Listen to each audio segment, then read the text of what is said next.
Yes. Yes.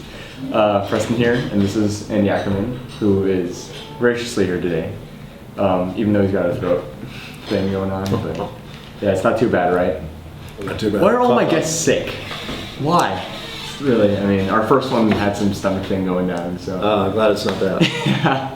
But I just wanted to ask, you've worked on Seinfeld and everything, and you told us a story a little earlier about how you got started. Do you mind just telling it for the camera again? Sure. I mean, how I got started just in general? I was a student here in Santa Clara, and then when I left Santa Clara, I decided to go back home to Los Angeles and try to find a way into the TV film industry. And I had one name going for me. It was a name and a number that I got from some community service work that I did at Santa Clara. A gentleman knew someone who worked at NBC. So I went to go visited him at NBC, and he was very gracious and spent a couple hours with me and showed me around the NBC studios, which was really exciting. And even though he didn't have anything for me, he broke out his Rolodex, which is what they used in those days, and just started calling some associates, some friends, and that just started a whole domino effect where I went to different meetings. I met with a lot of people, and eventually, about 3 or 4 months later, with no jobs but a lot of great meetings, I ended up at a place called, at the production offices of a show that was on the air then called Welcome Back, Kotter. It was a comedy. And I had an opportunity to meet with the producer. So the appointment set up, and once I got there, I think I took them by surprise because I looked like I was still a student. I think they were expecting something else. Yeah. So I was kind of actually being ignored. And they said that the person the assistant told me that the person that I was supposed to meet with wasn't quite available, and it could be a while. So maybe you should come back another time. And I said, and I made the decision because I was frustrated for all those months of meetings that I decided just to hold my ground and say, no, I think I'll stick around. I thought I made it this far. I'm thinking I made it this far. I'm gonna wait. So I sat down, went over to the cast, sat down, picked up a magazine, and started reading. And about probably a good 3-4 hours later, I could see that there were occasional conversations between the assistant and the person I was supposed to meet on the phone, or she'd be like, John, you're really looking over here, he's still here. I don't think he's leaving. So they finally saw me, and it was a nice meeting. And even though I ended up not getting the job that I came in for, something else came up, which was the assistant editor job. And they asked if I had any editing experience, and I told a little bit of a white lie and said I did. Yeah. I did some editing at Santa Clara, but nothing that was of the professional broadcast quality type equipment that was being used in this case.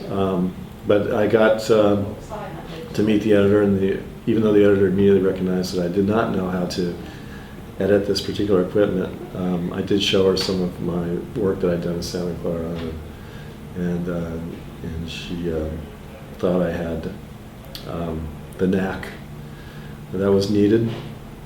And she hired me on a probationary period. She was going to teach me how to use this equipment, and so I spent the next couple days learning it as quickly and as thoroughly as I possibly could. And after 2 very long days with very little sleep, I showed her what I could do, and I got the job. So I found myself about half a year out of Santa Clara as the assistant editor on a network television show, which was really cool. So all those meetings and that one name and that little torn piece of paper paid off. I wanted to ask you real quick, what other, basically, what was it like over time getting to know the actors and everything, and just basically becoming accustomed to their different styles of like acting, how to work with each of them? It was great. It was like it's just trying to find the time to just hang out and become friends with them and just it's just like trying to start up any kind of relationship. And I was interested in making the move from editing and directing, and because I didn't have any experience, working with actors or having any theater work, this was my way of trying to get to know them and find a way, should the opportunity arise, that they would become comfortable and trust me if the time ever came that I ever got the opportunity to direct them. Just a personal question real quick. I'm sorry, Brandon, making you hold it up. What was your favorite episode all time to work on Seinfeld? Wow. There were so many. It was good. I really liked the Yada Yada. I liked the Soup Nazi. The Rye episode, the Marble Rye. I liked. There was an episode that we did based on a Harold Pinter play called The Betrayal. And it was our backwards episode, where it started out in a wedding in India and worked all the way back to the first day that Jerry moved into the apartment and met Kramer for the first time. Oh yeah. So it was all done. It was all told that, in a backwards narrative, and it was really fun. It was so confusing to work out all the beats because we had to go in opposite order. And one little side gag that the writers came up with, which was great, was that near the beginning of the show, Kramer is like, every time he walks into Jerry's apartment, he looks like he's like, there's a big white stick that he's just sort of sucking at the end of. And then when you go to the two scenes later, which in reality is earlier, you see that there's like a little piece of a rainbow lollipop at the end of it. And then when you go visit the scene in backwards a little bit later, it's a little bit bigger.